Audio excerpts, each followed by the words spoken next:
Some of the biggest advances in breast cancer surgery have to do with surgery for the axillary lymph nodes.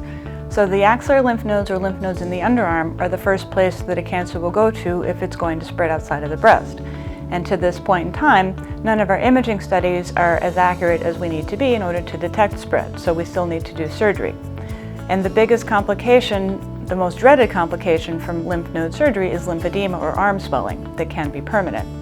About 20 years ago, a technique called the sentinel lymph node biopsy became standard of care. The sentinel lymph nodes are the first lymph nodes that drain the breast, and so if we can find the sentinel lymph nodes and there's no cancer in them, then the chances of any other lymph nodes having cancer or it being anywhere else in the body are very, very small. And so by removing very few lymph nodes in order to detect spread, we're able to decrease the risk of lymphedema or other problems such as nerve injuries.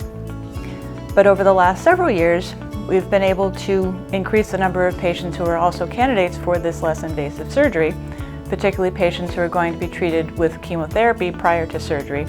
And we've also been able to decrease the number of patients who need to have more lymph nodes involved if there is cancer found in the sentinel nodes. And so we're able to decrease the percentage of patients who will develop lymphedema, but we've also started a lymphedema prevention program where we're able to monitor patients for the development of lymphedema. So any patient who's going to have lymph node surgery is able to be measured with a non-invasive device called a SOZO that uses bioimpedance to measure body fluid, and then we can follow them periodically after surgery.